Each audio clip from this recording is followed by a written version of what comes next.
बोलो गुरुदेव भगवान की जय। प्यारे कृष्ण कन्हैया लाल की जय।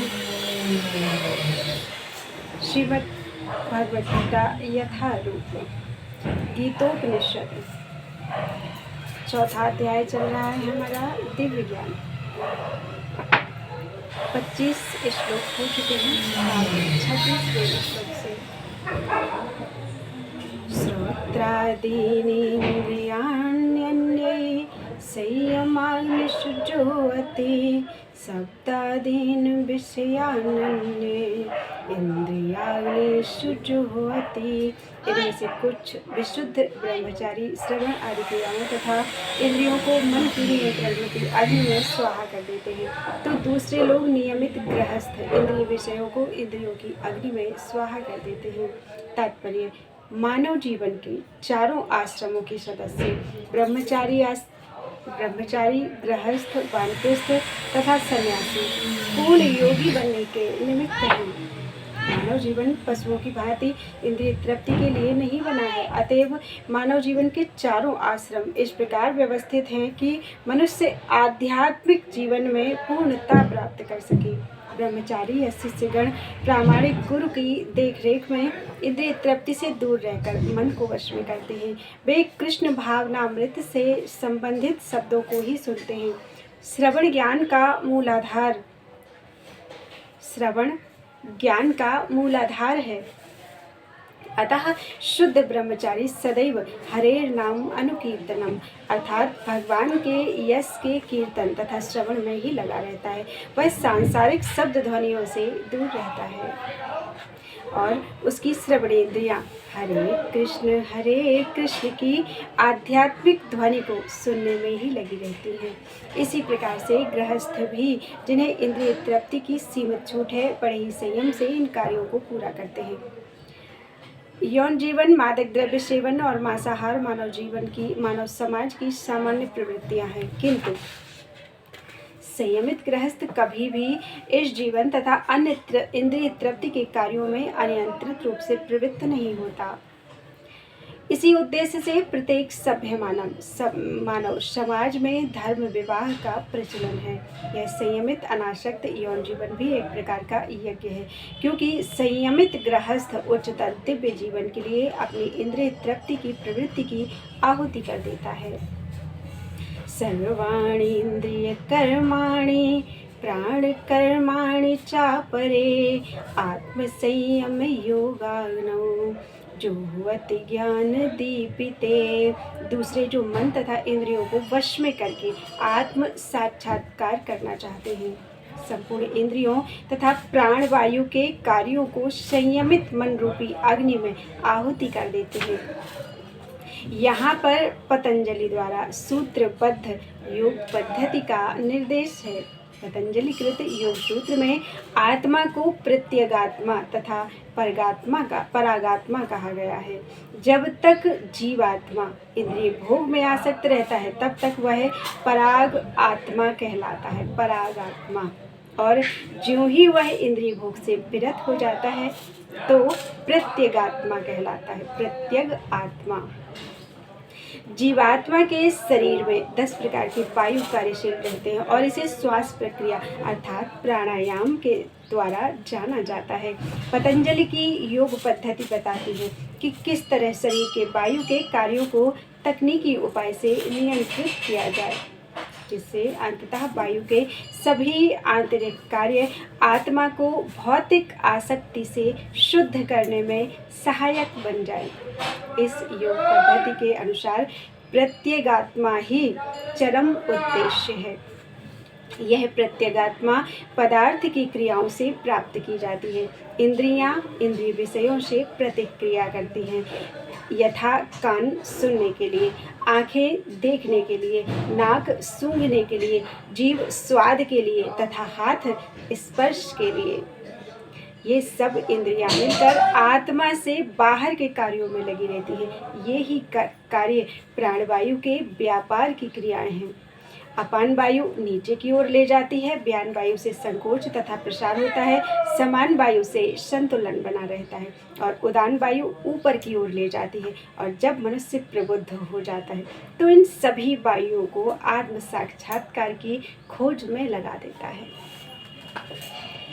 द्रव्य यज्ञास्तपो यज्ञा योग यज्ञास्तथा परे स्वाध्याय ज्ञान यज्ञाश्च यतयः संसितव्रताः। कठोर व्रत अंगीकार करके कुछ लोग अपनी संपत्ति का त्याग करके, कुछ कठिन तपस्या द्वारा, कुछ अष्टांग योग पद्धति के अभ्यास द्वारा अथवा दिव्य ज्ञान में उन्नति करने के लिए वेदों के अध्ययन द्वारा प्रबुद्ध बनते हैं। तात्पर्य, इन यज्ञों के कई वर्ग किए जा सकते हैं। बहुत से लोग विविध प्रकार के दान पुण्य द्वारा अपनी संपत्ति का यजन करते हैं। भारत में धनाढ्य व्यापारी या राजवंशी अनेक प्रकार की धर्मार्थ संस्थाएं खोल देते हैं, यथा धर्मशाला, अन्न क्षेत्र, अतिथिशाला, अनाथालय तथा विद्यापीठ। अन्य देशों में भी अनेक अस्पताल, बूढ़ों के लिए आश्रम, गरीबों के लिए भोजन, शिक्षा तथा चिकित्सा की सुविधाएं प्रदान करने के दातव्य संस्थान हैं। ये सब दान कर्म द्रव्यमय यज्ञ हैं। अन्य लोग जीवन में उन्नति करने अथवा उच्च लोकों में जाने के लिए चांद्रायण तथा चातुर्मास्य जैसे विविध तप करते हैं। इन विधियों के अंतर्गत कतिपय कठोर नियमों के अधीन कठिन व्रत करने होते हैं। उदाहरणार्थ, चातुर्मास्य व्रत रखने वाला वर्ष के 4 मासों में जुलाई से अक्टूबर तक बाल नहीं कटाता, न ही कतिपय खाद्य वस्तुएं खाता है और न दिन में 2 बार खाता है, न निवास स्थान छोड़कर कहीं जाता है। जीवन के सुखों का ऐसा परित्याग तपोमय यज्ञ कहलाता है। कुछ लोग ऐसे भी हैं जो अनेक योग पद्धतियों का अनुसरण करते हैं, यथा पतंजलि पद्धति ब्रह्म में तदाकार होने के लिए, अथवा हठ योग या अष्टांग योग विशिष्ट सिद्धियों के लिए। कुछ लोग समस्त तीर्थ स्थानों की यात्रा करते हैं। ये सारे अनुष्ठान योग यज्ञ कहलाते हैं, जो भौतिक जगत में किसी सिद्धि विशेष के लिए किए जाते हैं। कुछ लोग ऐसे हैं जो विभिन्न वैदिक साहित्य या यथा उपनिषद तथा वेदांत सूत्र या सांख्य शास्त्र के अध्ययन में अपना ध्यान लगाते हैं। इसे स्वाध्याय यज्ञ कहते हैं। ये सारे योगी विभिन्न प्रकार के यज्ञों में लगे रहते हैं और उच्च जीवन की तलाश में रहते हैं, किंतु कृष्ण भावनामृत इन सब से पृथक है, क्योंकि यह परमेश्वर की प्रत्यक्ष सेवा है। इसे उपर्युक्त किसी भी यज्ञ से प्राप्त नहीं किया जा सकता, अपितु भगवान तथा उनके प्रामाणिक भक्तों की कृपा से प्राप्त किया जा सकता है। फलतः कृष्ण भावनामृत दिव्य है। अपाने जुह्वति प्राणम प्राणे पानं तथा परे प्राणापान गतिरुद्ध्वा प्राणायाम परायणः अपरे नियताहाराः प्राणान प्राणेषु जुह्वति। अन्य लोग भी हैं जो समाधि में रहने के लिए श्वास को रोके रहते हैं। प्राणायाम, वे अपान में प्राण को और प्राण में अपान को रोकने का अभ्यास करते हैं और अंत में प्राण अपान को रोककर समाधि में रहते हैं। अन्य योगी कम भोजन करके प्राण की प्राण में ही आहुति देते हैं। तात्पर्य, श्वास को रोकने की योग विधि प्राणायाम कहलाती है। प्रारंभ में हठ योग के विविध आसनों की सहायता से इसका अभ्यास किया जाता है। ये सारी विधियाँ इंद्रियों को वश में करने तथा आत्म साक्षात्कार की प्रगति के लिए संस्तुत की जाती हैं। इस विधि में शरीर के भीतर वायु को रोका जाता है, जिससे वायु की गति की दिशा उलट सके। अपान वायु निम्नगामी अर्थात अधोमुखी है और प्राण वायु ऊर्ध्वगामी है। प्राणायाम में योगी विपरीत दिशा में श्वास लेने का तब तक अभ्यास करता है जब तक दोनों वायु उदासीन होकर पूरक अर्थात सम नहीं हो जाती। जब अपान वायु को प्राण वायु में अर्पित कर दिया जाता है तो इसे रेचक कहते हैं। जब प्राण तथा अपान वायुओं को पूर्णतया रोक दिया जाता है तो इसे कुंभक योग कहते हैं। कुंभक योगाभ्यास द्वारा मनुष्य आत्म सिद्धि के लिए जीवन अवधि बढ़ा सकता है। जैसे कि अगर कहा जाए कि हमारे जीवन की 100 सांसें हैं, तो हम उन 100 सांसों को एक दिन में न लेके 10 दिन में ले सकते हैं। तो सांसों की अवधि को, जीवन की अवधि को बढ़ाया जा सकता है। कुंभक योगाभ्यास द्वारा मनुष्य आत्मसिद्धि के लिए जीवन की अवधि को बढ़ा सकता है। बुद्धिमान योगी एक ही जीवन काल में सिद्धि प्राप्त करने का इच्छुक रहता है, वह दूसरे जीवन की प्रतीक्षा नहीं करता। कुंभक योग के अभ्यास से योगी जीवन अवधि को अनेक वर्षों के लिए बढ़ा सकता है, किंतु भगवान की दिव्य प्रेमा भक्ति में स्थित रहने के कारण कृष्ण भावना भावित मनुष्य स्वतः इंद्रियों का नियंता अर्थात जितेंद्रिय बन जाता है। उसकी इंद्रियां कृष्ण की सेवा में तत्पर रहने के कारण अन्य किसी कार्य में प्रवृत्त होने का अवसर ही नहीं पाती। फलतः जीवन के अंत में उसे स्वतः भगवान कृष्ण के दिव्य पद पर स्थानांतरित कर दिया जाता है। अतः वह दीर्घजीवी बनने का प्रयत्न नहीं करता, वह तुरंत मोक्ष पद को प्राप्त कर लेता है। जैसे कि भगवत गीता में बताया गया है, मां चयोप्यभिचारेण भक्ति योगेन सेवते सगुणान् समतीत्यैतान् ब्रह्म भूयाय कल्पते।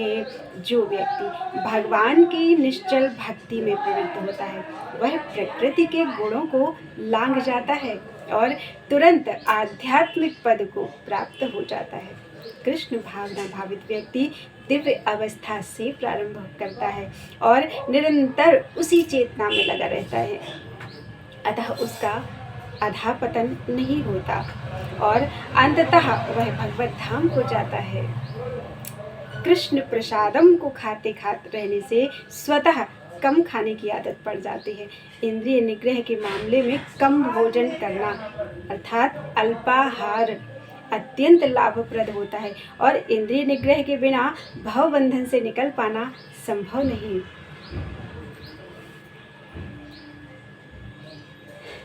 सर्वेप्येते यज्ञविदो यज्ञक्षपित कल्मषाः यज्ञशिष्टामृत भुजो यान्ति ब्रह्म सनातनम्।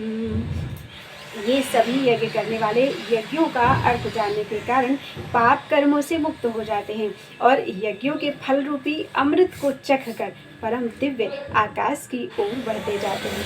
तात्पर्य, विभिन्न प्रकार के यज्ञों यथा द्रव्य यज्ञ, स्वाध्याय यज्ञ तथा योग यज्ञ की उपर्युक्त व्याख्या से यह देखा जाता है कि इन सब का एक ही उद्देश्य है और वह है इंद्रियों का निग्रह। इंद्रिय तृप्ति ही भौतिक अस्तित्व का मूल कारण है, अतः जब तक इंद्रिय तृप्ति से भिन्न धरातल पर स्थित ना हुआ जाए तब तक सच्चिदानंद के नित्य धरातल तक उठ पाना संभव नहीं है। यथा धरातल नित्य आकाश या ब्रह्म आकाश में है। उपर्युक्त सारे यज्ञों से संसार के पाप कर्मों से विमल हुआ जा सकता है। जीवन में इस प्रगति से मनुष्य न केवल सुखी और ऐश्वर्यवान बनता है, अपितु अंत में वह निराकार ब्रह्म के साथ तादात्म्य के द्वारा या श्री भगवान कृष्ण की संगति प्राप्त करके भगवान के शाश्वत धाम को प्राप्त करता है। 30 श्लोक हो चुके हैं। बोलो वृंदावन बिहारी लाल की जय।